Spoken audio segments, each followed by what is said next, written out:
Welcome to the demon slayer season 5 episode number 7। Last episode में Tanjiro को अपने पापा के फ्लैशबैक की मदद से ट्रांसपेरेंट वर्ल्ड को समझने में आसानी होती है, जिससे तांजीरो अकाजा की गर्दन काट देता है। लेकिन उससे भी अकाजा नहीं मरता और अपनी बिना सिर वाली बॉडी से उनको मारने आगे बढ़ता है। तो एक लड़की अकाजा का हाथ पकड़ के उसको रोक देती है। ग्यू अपने आप में कमजोरी महसूस करता है, उसके हाथ कान भी कमजोर पड़ गए हैं और अगर ग्यू इस हालत में आगे लड़ेगा तो उसके लिए मुश्किलें ज़्यादा हो जाएंगी। लेकिन भले ही उसके सामने अपर मून 3 खड़ा हुआ है और भले ही वो कमजोर पड़ गया है, मगर ग्यू हार नहीं मानेगा, क्योंकि वो पहले से ही अपने एक दोस्त और बहन को खो चुका है। लेकिन वो तांजीरो को कुछ नहीं होने देगा, अब चाहे रिजल्ट कुछ भी हो। और वहीं पर अकाजा खड़ा हुआ उस लड़की के चक्कर में फंसा हुआ है जो उसको लड़ने के लिए मना कर रही है। लेकिन अकाजा नहीं मानता और उनकी माँ बहन करने की बात कहता है। लड़की जानना चाहती है कि हाकुजी ऐसा क्यों कर रहा है, उसे लड़ाई करके क्या मिल जाएगा, जिस पर अकाजा जवाब देता है कि वो अपने रास्ते में आने वाले सारे दुश्मनों को मारकर ताकतवर बनना चाहता है, क्योंकि अगर उसने ऐसा नहीं किया तो उसके बीमार बापू के लिए दवाई कहाँ से आएगी। कहानी फ्लैशबैक में जाती है, जहाँ पर अकाजा एक हाकुजी नाम का इंसान हुआ करता था। वो एक पर्स चोरी करने पर पकड़ा गया था और उसे मजिस्ट्रेट के सामने लाया जाता है, जहाँ पर मजिस्ट्रेट उसको वार्निंग देता है कि अगली बार ऐसी गलती करने पर अकाजा के हाथों को काट दिया जाएगा। तो ये सुनकर अकाजा उसका मजाक उड़ाता है कि अगर उसकी जी में दम है तो काट दे। लेकिन काटने के बाद भी अकाजा सुधरेगा नहीं, वो फिर चोरी करेगा और वहां से भाग जाएगा। उसकी बदतमीजी भरी बात सुन के मजिस्ट्रेट कहता है कि उसकी जगह कोई बड़ा आदमी होता तो कब का सुधर गया होता, लेकिन हाकुजी 11 साल का बच्चा होने पर भी बाज नहीं आ रहा है, जिससे पता चलता है कि हाकुजी एक डीमन चाइल्ड यानी शैतान का बच्चा है। उसकी बातों से गुस्सा होकर हाकुजी वहां से भाग जाता है। तो रास्ते में एक बूढ़ा व्यक्ति हाकुजी को बताता है कि उसकी चोरी की खबर उसके बापू को पता चल गई और उन्होंने शर्म के मारे अपने आप को छत पर टांग लिया। हाकुजी अपने बापू की कब्र के पास जाता है, जहां पर उसको बापू का एक मैसेज मिलता है, जिसमें उन्होंने मरने से पहले लिखा था कि बेटा हाकुजी, तुम मेरी वजह से काफी दुख उठा रहे हो, हर रोज मार खा रहे हो, चोरी कर रहे हो ताकि मेरा इलाज करवा सको। मुझे माफ करना बेटा, लेकिन चोरी के पैसों से मुझे इलाज नहीं करवाना और मैं तुम पर अब ज्यादा बोझ नहीं बनूंगा, इसलिए मैं तुमको छोड़कर जा रहा हूँ। उनकी लिखी बातों को पढ़कर हाकुजी को बहुत दुख होता है, क्योंकि उसने कभी अपने बापू को अपने ऊपर बोझ नहीं माना और ना ही उसे मार खाते हुए कोई तकलीफ होती थी, बल्कि वो तो उनके लिए किसी भी हद तक जा सकता था। हाकुजी गिल्टी फील करता है कि उसके बापू की जान खुद उसकी वजह से गई है, इसलिए वो गुस्से में आकर लोगों से मारपीट करने लगता है और एक एक को अपनी फिजिकल स्ट्रेंथ के दम पर ढेर कर देता है। कि तभी वहां पर एक डोजो मास्टर आता है और उसके कारनामे देखकर उसकी तारीफ करता है कि उसके हाथों में तो बहुत ज्यादा जान है। लेकिन हाकुजी को उसकी बातों में कोई मजा नहीं आता और उसको अकेले छोड़ देने को कहता है, लेकिन मास्टर नहीं जाता और उसकी बॉडी पर लगे टैटू देखकर समझ जाता है कि हाकुजी एक नामी बदमाश है, इसीलिए वो उसकी ताकत को ध्यान में रखते हुए हाकुजी को उसका डोजो ज्वाइन कर लेने को बोलता है।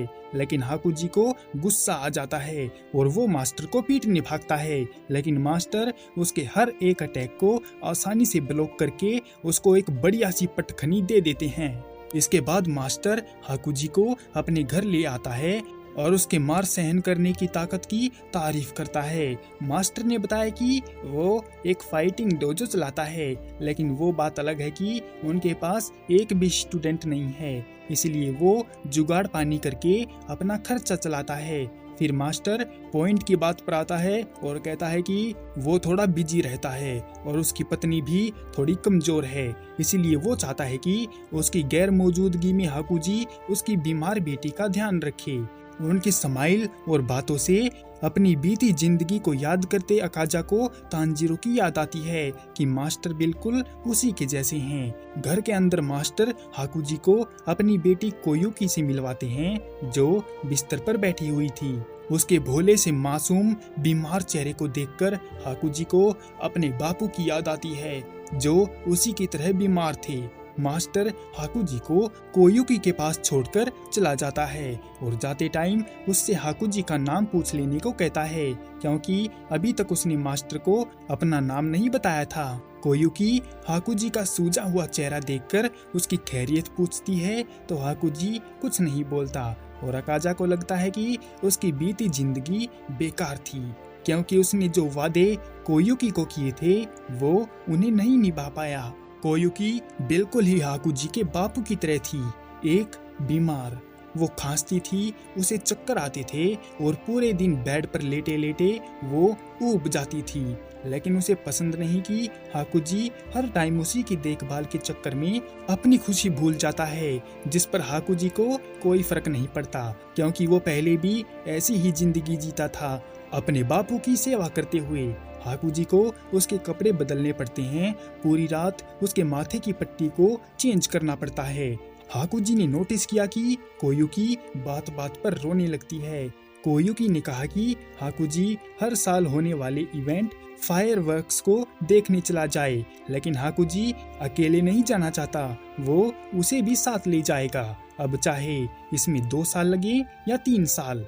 एक बार कुएं पर पानी पीते हुए मास्टर ने बताया था कि वो कोई प्रोफेशनल मास्टर नहीं है, बल्कि एक बार जंगल में एक बूढ़े आदमी को कुछ गुंडे बदमाश लूट रहे थे तो मास्टर ने जाकर उनको बचा लिया था और उनकी बहादुरी से इम्प्रेस होकर उन्होंने अपना घर और डोजो मास्टर को दे दिया था क्योंकि उसकी कोई औलाद नहीं थी। लेकिन पास वाले डोजो को ये बात पसंद नहीं आई और वो मास्टर को परेशान करते थे, इसीलिए ही उनके यहाँ कोई स्टूडेंट नहीं है। इसके बाद सब कुछ ठीक चलते हुए 3 साल बीत जाते हैं और अब कोयुकी अच्छी हालत में है और आम लड़कियों सी जिंदगी जीती है। इस पॉइंट तक हाकुजी 18 का और लड़की 16 साल की हो चुकी थी तो मास्टर हाकुजी से कहते हैं कि वो उसकी बेटी से शादी करके उनके डोजो को भी संभाल ले।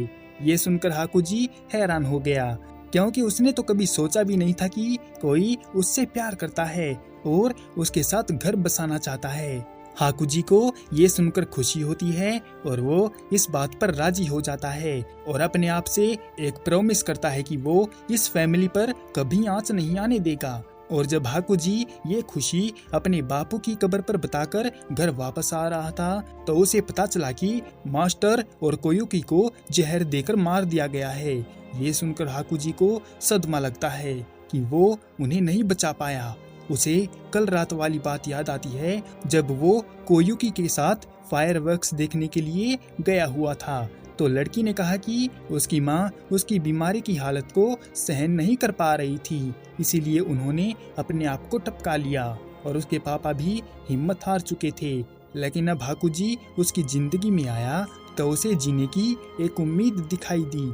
उसने खुशी खुशी हाकुजी के हाथ पकड़कर उसके सामने शादी करने का प्रपोजल रख दिया, जिसके लिए उसने हाँ कर दी और कहा कि वो इतना काबिल बनेगा कि आखिर तक उसकी रक्षा करेगा। उस रात हाकुजी की उसके साथ आखिरी बातचीत थी और उनकी मौत से गुस्सा होकर हाकुजी ने दूसरे डोजो वाले उन सब हरामियों को मार डाला, वो भी सिर्फ अपने मुक्के की बदौलत, जिससे उनके हाथ पैर आंख नाक मुंह दिमाग सब अलग अलग गिरा पड़ा था और जिन लोगों ने इस मंजर को देखा वो पागल हो गए। उन सब को मारने के बाद हाकुजी दुखी परेशान होकर जब रास्ते से जा रहा था तो उसे अपने सामने डीमन किंग मुजान खड़ा दिखाई देता है। असल में मुजान ने सुना था कि कोई लोगों को बेरहमी से मार रहा है। मुजान को लगा कि ये उसका कोई डीमन होगा, इसीलिए वो देखने चला आया। हाकुजी उसको रास्ते से हट जाने की धमकी देता है कि अचानक से मुजान उसके करीब आकर उसके माथे से अपना हाथ आर पार डाल देता है और कहता है कि वो एक 12 स्पेशल डीमन का ग्रुप बनाने वाला है और अभी जितना खून वो हाकुजी में डालने वाला है वो उसे 12 किजुकी बनाने के लिए काफी है। इसके बाद हाकुजी बन जाता है अकाजा और वो अपनी बीती जिंदगी की बात भूलकर लोगों को मारने लगता है। वो भूल गया कि उसकी कोई जिंदगी थी, कोई लड़की थी जिसके साथ वो घर बसाने वाला था। खैर, बीती जिंदगी को वो वापस नहीं ला सकता और प्रेजेंट में ग्यू कंफ्यूज है कि अकाजा लड़ते लड़ते अचानक रुक कैसे गया। पर तभी तांजिरो को भी होश आ जाता है और वो देखता है कि अकाजा वापस से रीजनरेट कर रहा है और वो ग्यू पर डिस्ट्रैक्टिव दैट ऑब्लिटर एक्शन स्टाइल से हमला करने वाला है। तो तांजिरो उसको चिल्लाते हुए रोकता है और उसकी मुंडी काटने के लिए भागता है कि तभी उसकी कटाना हाथ से छूटकर गिर जाती है। लेकिन तांजिरो फिर भी नहीं रुकता और वो अपने पंच को उसके मुंह पर दे मारता है और उसे वो पंच मास्टर की याद दिलाता है और उसे पुरानी बातें याद आती हैं कि वो कैसे अपने किए वादे नहीं निभा पाया।